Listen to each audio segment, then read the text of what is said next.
आज एमबी पाटिल के कार्यकर्ता प्रेस मीट बुलाकर बबलेश्वर मतक्षेत्र के बीजेपी अभ्यर्थी विजूगौड़ा पाटिल को गुंडा बताते हुए उनके बेटे समर्थ गौड़ा पाटिल ने फायरिंग किया हुआ वीडियो दिखाया गया। इस विषय पर कई वीडियो दिखाए गए हैं। इसी के चलते बबलेश्वर मतक्षेत्र के चुनाव में विजूगौड़ा पाटिल की हार और एमबी पाटिल की जीत का माहौल दिखाई दे रहा है। और खबरों के लिए देखते रहिए R1 news Bijapur.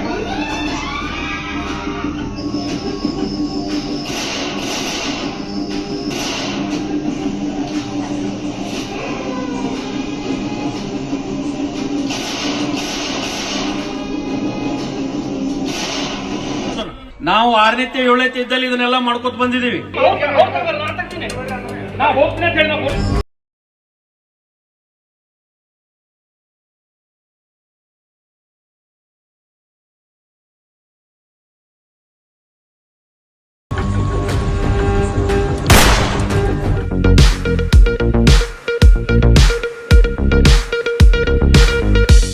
R1 news में आपका स्वागत है। मैं आपके साथ फरहान नाज।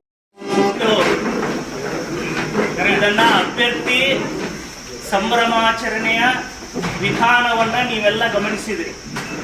ಬಿಜೆಪಿಯ ಗೌರವಾನ್ವಿತ ಈ ದೇಶದ ಪ್ರಧಾನಮಂತ್ರಿಗಳಿಗೆ ನಾನು ಕೇಳಲಿಕ್ಕೆ ಬಯಸ್ತೇನೆ.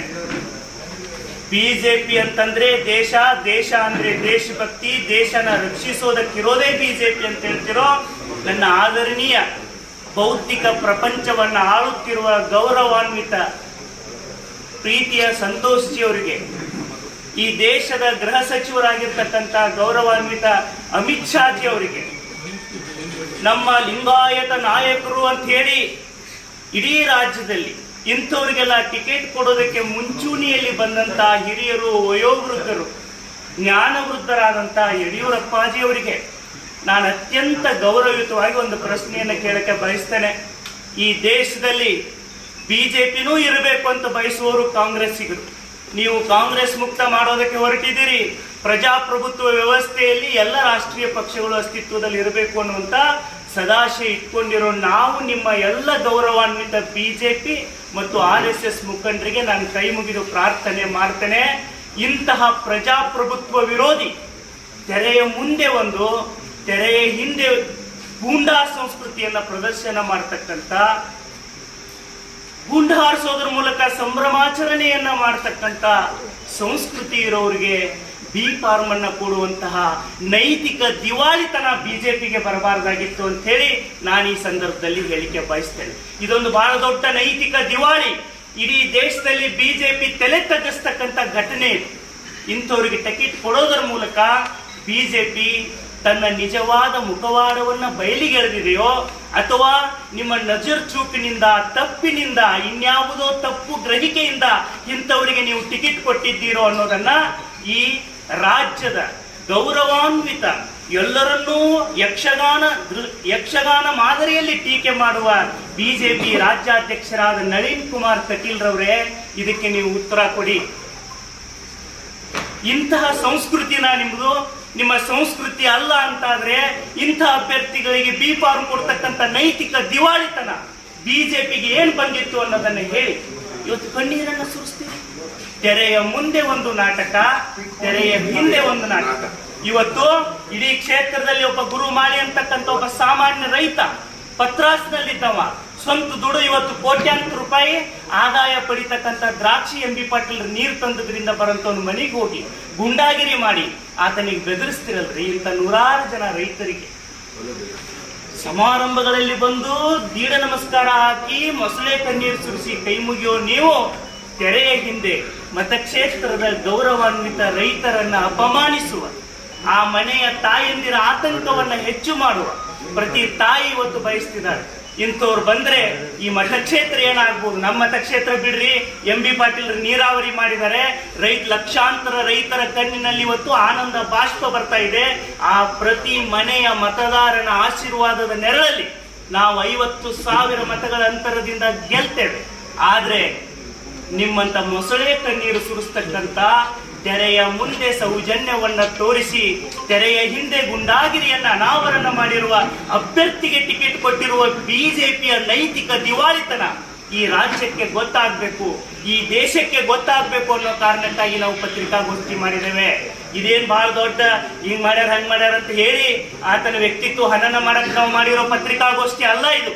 ವ್ಯಕ್ತಿತ್ವ ಇದ್ರಲ್ರಿ ಹನನ ಮಾಡೋದು.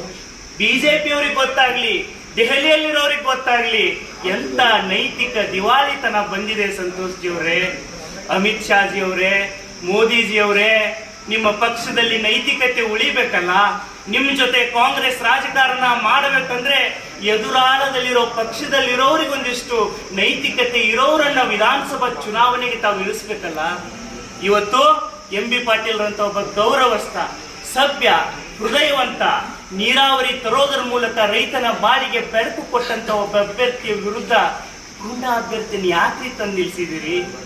ಇಂಥ ನೈತಿಕ ದಿವಾಳಿತನವನ್ನ ಪ್ರದರ್ಶನ ಮಾಡೋದರ ಮೂಲಕ ಇವತ್ತು ಬಿಜೆಪಿ ನಮ್ಮ ಕ್ಷೇತ್ರದಲ್ಲಂತೂ ಬಿಡಿ, ಅದು ಪೂರ್ಣ ಪ್ರಮಾಣ ಆನಂದದ ಬಾಷ್ಪವನ್ನ ಹರಿಸುವ ಸಂತೃಪ್ತ ರೈತನ ಸಂತೃಪ್ತಿಯ ನೆರಳಲ್ಲಿ ಇವತ್ತೇನು ಮತದಾರ ನಮಗೆ ಆಶೀರ್ವಾದ ಮಾಡ್ತಾ ಇದ್ದಾನೆ, ಅವನ ಆಶೀರ್ವಾದದ ನೆರಳಲ್ಲಿ ನಾವು 50,000 ಮತಗಳ ಅಂತರದಿಂದ ಗೆಲ್ತೇವೆ. ಇವತ್ತು ಬಿಜೆಪಿ ಅಭ್ಯರ್ಥಿ ಹಿಂದೆ ಬರ್ತಕ್ಕಂಥ ಸಜ್ಜನರು ನಮಗೆ ಹೇಳ್ತಾರೆ, ಅವ್ರ ಮುಂದೆ ಅಕ್ಕ ಹೂ ಅಂತಾರೆ. ಅಭ್ಯರ್ಥಿ ಕಾಲು ಬೀಳುವಾಗ ಹಿಂದೆ ನಿಂತ ಅಕ್ಕ ಸುಮ್ಮಂದೇವಿ ಹಸ್ತ ಅಂತಾರೆ. ಯಾಕಂದ್ರೆ ಈ ಹಸ್ತ ಎಂ.ಬಿ. ಪಾಟೀಲ್ರ ಕೈ, ಎಂ.ಬಿ. ಪಾಟೀಲ್ರ ತಂದೆ ಕಾಲದಿಂದ ಎಂ.ಬಿ. ಪಾಟೀಲ್ರು ಮಾಡಿದ ಅವ್ರ ಮನೆತನ ಮಾಡಿರ್ತಕ್ಕಂಥ ಕೆಲಸ ಈ ಕ್ಷೇತ್ರದಲ್ಲಿ ಯಾವತ್ತೂ ಇಂಥ ಅಹಿತಕರ ಘಟನೆಗಳನ್ನು ಪೋಷಿಸ್ತಕ್ಕಂಥ ಕೆಲಸವನ್ನ ಅವ್ರು ಯಾವತ್ತೂ ಮಾಡಲಿಲ್ಲ. ಒಳ್ಳೆಯದನ್ನ ಅವ್ರು ಮಾಡಿದ್ದಾರೆ. ಸರ್, ನಾ ಹೇಳಿ ಮುಗಿಸ್ತೀರ ಒಂದ್ ನಿಮಿಷ.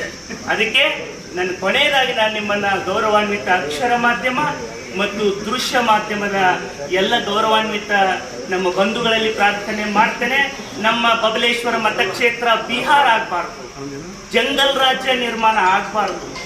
ಗುಂಡು ಹಾರಿಸಿ ಸಂಭ್ರಮಾಚರಣೆ ಮಾಡುವ ರೈತನ ಮನೆಗೆ ಮಧ್ಯರಾತ್ರಿ ಹೋಗಿ ಆತನ ಬಾಗಿಲನ್ನು ಪಡೆದು ಆತನ ಹೆಂಡತಿ ಮಕ್ಕಳಿಗೆ ಅತ್ಯಂತ ಅಭದ್ರತೆಯನ್ನ ಸೃಷ್ಟಿ ಮಾಡುವ ಆತಂಕಕಾರಿ ವಾತಾವರಣ ಈ ಕ್ಷೇತ್ರದ ಜನರಿಗೆ ಬರಬಾರದು ಅನ್ನುವಂಥ ಕಾರಣಕ್ಕಾಗಿ ಇಂಥ ಅಭ್ಯರ್ಥಿಗಳನ್ನ ಜನ ಹೃದಯದಿಂದಲೇ ಬಹಿಷ್ಕಾರ ಮಾಡಿದ್ದಾರೆ. ಈ ಕ್ಷೇತ್ರದಲ್ಲಿ 3 ಸಾರಿ 144 ಜಾರಿ ಮಾಡ್ಕೊಂಡಿದ್ದಾರೆ ಅವ್ರ ಹೃದಯದಲ್ಲಿ. ಇಂಥ ಅಭ್ಯರ್ಥಿ ನಮ್ಮ ಸಮೀಪ ಬೇಡಪ್ಪ ಅಂತ. ಅದಕ್ಕೆ ಇದಕ್ಕೆ ಯಾವತ್ತೂ ಕೂಡ ಯಾರು ಕೂಡ ಯಾವುದೇ ಪಕ್ಷದವರು ಕೂಡ ಸಜ್ಜನ ಸಂಸ್ಕೃತಿ, ಸಂಸ್ಕಾರ, ಹೃದಯವಂತಿಕೆ, ತಪ್ಪುಲತೆ, ಮನುಷ್ಯತ್ವ, ಮಾನವೀಯತೆ ಅನ್ನೋ ಪದಗಳು ಮನುಷ್ಯರಾಗಿ ಹುಟ್ಟಿರುವ ಯಾವುದೇ ಪಕ್ಷದವರಾಗಿ ಯಾರೇ ಆಗಿರಲಿ, ಯಾರಾದ್ರೂ ಅಂತಃಕರಣದಲ್ಲಿ ಇದ್ರೆ ಅಂಥವರು ಇಂಥವರನ್ನ ತಿರಸ್ಕರಿಸಬೇಕು ಅಂತ ಹೇಳಿ ನಾನು ಕೈ ಮುಗಿದು ಪ್ರಾರ್ಥನೆ ಮಾಡ್ತೀನಿ.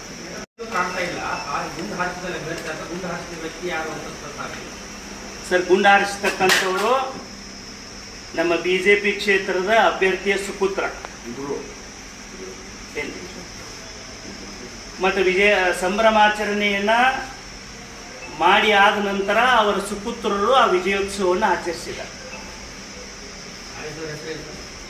ಆರಿಸಿದವ್ರ ಹೆಸರು, ಅವ್ರ ಮಕ್ಕಳ ಹೆಸರು ನನಗೆ ನೆನಪಿಲ್ಲ ಸರ್. ನಾನು 2013 ಹೊರಗೆ ಬಂದಿದ್ದೀನಿ. ಅವರ ಸುಪುತ್ರರು ಅವರು ಇಬ್ರು ಗುಂಡು ಹಾರಿಸಿ ಸಂಭ್ರಮಾಚರಣೆಯನ್ನ ಮಾಡಿದ್ದನ್ನ ತಾವು ಕ್ಲಿಪ್ ನಲ್ಲಿ ನೋಡಿದೆ. ಇನ್ನೊಂದು ಸರ್, ಬಹಳ ಮಹತ್ವದ ಪ್ರಶ್ನೆಯನ್ನು ಕೇಳಿದ್ರಿ, ನಾನೇ ಹೇಳಬೇಕಾಗಿತ್ತು. ಈಗ ಒಂದು ಪಿಸ್ತೂಲ್ ಲೈಸೆನ್ಸ್ ಅನ್ನ ಜಿಲ್ಲಾಡಳಿತ ಯಾಕೆ ನಮಗೆ ಕೊಡ್ತದೆ ಅಂತಂದ್ರೆ ನಮ್ಮ ಆತ್ಮರಕ್ಷಣೆಗಾಗಿ ಕೊಡ್ತದೆ. ಯಾರಿಗೆ ಅಗತ್ಯ ಇದೆ, ಯಾರು ಬಹಳ ಏನಾದರೂ ಬೆಳೆ ರಕ್ಷಣೆ, ಆತ್ಮರಕ್ಷಣೆಗೋಸ್ಕರ ಪಿಸ್ತೂಲ್ ಅನ್ನ ಕೊಡ್ತಾರೆ. ಆದ್ರೆ ಇವ್ರಿಗೆ ಯಾವುದಕ್ಕೋಸ್ಕರ ಜಿಲ್ಲಾಡಳಿತ ಇವ್ರ ಸುಪುತ್ರರಿಗೆ, ಇವ್ರ ಕುಟುಂಬದ ಸದಸ್ಯರಿಗೆ ಕೊಟ್ಟಿದ್ದೀರಿ, ಅದು ಕೂಡ ತನಿಖೆ ಆಗ್ತದೆ. ಈ ರಾಜ್ಯದಲ್ಲಿ, ಈ ದೇಶದಲ್ಲಿ ಚುನಾವಣಾ ಆಯೋಗದ ಬಗ್ಗೆ ನಮ್ಗೆ ಅಪಾರ ಗೌರವ ಇದೆ. ಚುನಾವಣಾ ಆಯೋಗ, ಪೊಲೀಸ್ ಇಲಾಖೆ ಮತ್ತು ಡಬಲ್ ಇಂಜಿನ್ ಸರ್ಕಾರದ ಅಡಿಯಾಳಾಗಿ ಈ ವ್ಯವಸ್ಥೆ ಕೆಲಸ ಮಾಡ್ತಾ ಇಲ್ಲ ಅನ್ನೋದೇನಾದ್ರೂ ಸಾಬೀತಾಗಬೇಕಾಗಿದ್ರೆ ದಯವಿಟ್ಟು ತಕ್ಷಣ ಈ ಘಟನೆ ಕುರಿತು ರಾಜ್ಯ ಸರ್ಕಾರ, ಕೇಂದ್ರ ಸರ್ಕಾರ ಎಚ್ಚೆತ್ತುಕೊಂಡು, ಇದು ಬಹಳ ಆಘಾತಕಾರಿಯಾದಂಥ ಬೆಳವಣಿಗೆ, ಇದು ಕಾನೂನಾತ್ಮಕ ಕ್ರಮವನ್ನು ಕೂಡ ಕೈಗೊಳ್ಳಬೇಕು ಅಂತೇಳಿ ಈ ರಾಜ್ಯದ ಗೌರವಾನ್ವಿತ ಪೊಲೀಸ್ ಮಹಾನಿರ್ದೇಶಕರಿಗೆ ಕೂಡ ನಾನು ಮನವಿಯನ್ನು ಮಾಡ್ತೀನಿ. ನಾವು FIR ಮಾಡುವುದಾಗ್ಲಿ, ಇದನ್ನ ಪದೇ ಪದೇ ಪತ್ರಿಕಾಗೋಷ್ಠಿ ಮಾಡಿ ಹೇಳೋದಾಗ್ಲಿ, ದಿನನಿತ್ಯ ಅದನ್ನ ನೀವು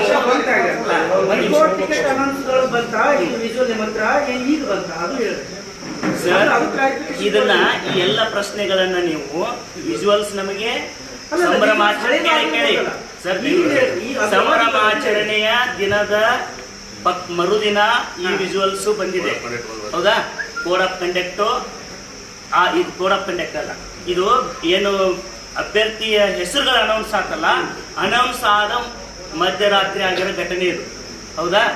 ಏನದು ಯಾವಾಗ ನೀವು ಜಪ್ತ್ ಮಾಡ್ಕೊಂಡ್ರಿ, ಯಾವಾಗ ಅದನ್ನ ಮಿಸ್ಯೂಸ್ ಮಾಡಿದ್ರಿ ಅನ್ನೋದನ್ನ ದಯವಿಟ್ಟು ತಾವು ಮಾನ್ಯ ಜಿಲ್ಲಾಧಿಕಾರಿಗಳಿಗೆ, ಜಿಲ್ಲಾ ಪೊಲೀಸ್ ವರಿಷ್ಠಾಧಿಕಾರಿಗಳಿಗೆ ನನಗೆ ಕೇಳಿರುವ ಪ್ರಶ್ನೆಯನ್ನು ಅವರಿಗೆ ಕೇಳಿದ್ರೆ ನನಗೂ ನಿಮಗೂ ಉತ್ತರ ಸಿಗ್ಬೋದು ಅಂತ ನಾನು ಭಾವಿಸ್ತೇನೆ. ಈಗ ಹೇಳಿರಿ ನೀವು ಇದನ್ನು 4-5 ದಿವಸ ಮುಂಚೆ ಜಿಲ್ಲಾಧಿಕಾರಿಗಳು ಕೇಳ್ತೀರಿ. ಅಲ್ಲ, ಈಗಲೂ ಕೂಡ ಕೇಳಕ್ ಅವಕಾಶ ಇದೆ. ಈಗ ಜಿಲ್ಲಾಧಿಕಾರಿಗಳು ಅಥವಾ ನೀವು ಇವಾಗೆ ಪ್ರಶ್ನೆ ಕೇಳಬೇಕು ಅವಾಗೆ ಕೇಳ್ಬೇಕಂತಿಲ್ಲ. ಓಪನ್ ಆಗಿ ಅವ್ರ ಆಫೀಸಲ್ಲಿ 24 ಗಂಟೆ ನಾವು ಕೂಡ ಕೇಳ್ತೇವೆ, ತಾವು ಕೂಡ ಕೇಳಬಹುದು ಅಂತ ಹೇಳಿ ನಾನು ತಮ್ಮಲ್ಲಿ ಮನವಿ ಮಾಡಿ.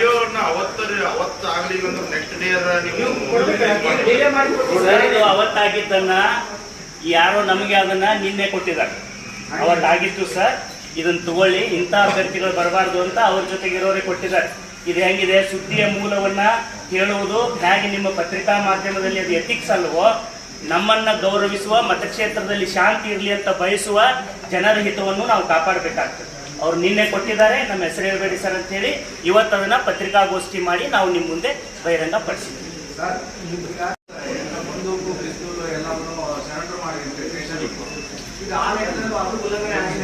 ಅದು ಉಲ್ಲಂಘನೆ ಆಗಿದೆ ಸರ್, ಆಗಿದ್ದು ಅದನ್ನು ಜಿಲ್ಲಾಧಿಕಾರಿಗಳ ಕಡೆಯಿಂದ ತಾವು ಮತ್ತು ಜಿಲ್ಲಾ ಪೊಲೀಸ್ ವರಿಷ್ಠಾಧಿಕಾರಿಗಳ ಕಡೆಯಿಂದ ಮಾಹಿತಿ ತಗೊಂಡು ಅದನ್ನು ಅವರು ಜಿಲ್ಲಾಡಳಿತದ್ದು ಜವಾಬ್ದಾರಿ ಇದೆ. ಇವತ್ತು ಒಬ್ಬ ಜವಾಬ್ದಾರಿ ವ್ಯಕ್ತಿಗಳು ನಾವು ಪತ್ರಿಕಾಗೋಷ್ಠಿ ಮಾಡಿ ಹೇಳ್ತಾ ಇದ್ದೀವಿ. ಇದು ದೇಶ, ರಾಜ್ಯ, ವಿಶ್ವದಾದ್ಯಂತ ಇರ್ತಕ್ಕಂಥವ್ರು ಮಾಧ್ಯಮ, ಸಾಮಾಜಿಕ ಜಾಲತಾಣದಲ್ಲಿ ಗಮನಿಸ್ತಿದ್ದಾರೆ. ಜಿಲ್ಲಾಡಳಿತ ಇದೆ, ರಾಜ್ಯದಲ್ಲಿ ಚುನಾವಣಾ ಆಯೋಗ ಸಕ್ರಿಯವಾಗಿ ಕೆಲಸ ಮಾಡ್ತಿದೆ ಅಂತ ಗೊತ್ತಾಗಬೇಕಾದ್ರೆ ತಕ್ಷಣ ಕ್ರಮ ತಗೊಳ್ಳಿ. ಅದನ್ನೇ ನಾವು ನಿಮ್ಮ ಮೂಲಕ ಒತ್ತಾಯ ಮಾಡ್ತಾ ಇದ್ದೀವಿ. ಇನ್ನೊಂದು, ಈಗ ಮುಂದೆ ಆರಿಸಬೇಕಾದ್ರೆ ಅನಿವಾರ್ಯ ಪರಿಸ್ಥಿತಿಯಲ್ಲಿ ನಿಮ್ ಜೀವ ರಕ್ಷಣೆ ಮಾಡ್ಬೇಕಾದ್ರೆ ಅಷ್ಟೇ, ಖುಷಿಗೋಸ್ಕರ ನೀವು ಗುಂಡಾರ್ಸಕ್ಕೆ ಅವಕಾಶ ಇಲ್ಲ. ಅದನ್ನೇ ಸರ್ ನಾವು ಹೇಳ್ತಾ ಇರೋದು. ಖುಷಿಗೋಸ್ಕರ ಗುಂಡಾರ್ಸಕ್ಕೆ ಅವಕಾಶ ಇಲ್ಲ, ಅಥವಾ ಆಯುಧ ನನ್ನ ಹತ್ರ ಇದೆ ಅಂತ ಸಾರ್ವಜನಿಕವಾಗಿ ವಿಡಿಯೋ ಮಾಡಿ ತೋರಿಸ್ಕೊಳ್ಳೋದಕ್ಕೂ ಅವಕಾಶ ಇಲ್ಲ, ಅಥವಾ ನಾವು ಇನ್ನೊಬ್ಬರನ್ನ ಬೆದರಿಸೋದಕ್ಕೋಸ್ಕರ ಬಳಸೋದಕ್ಕೆ ಅವಕಾಶ ಇಲ್ಲ.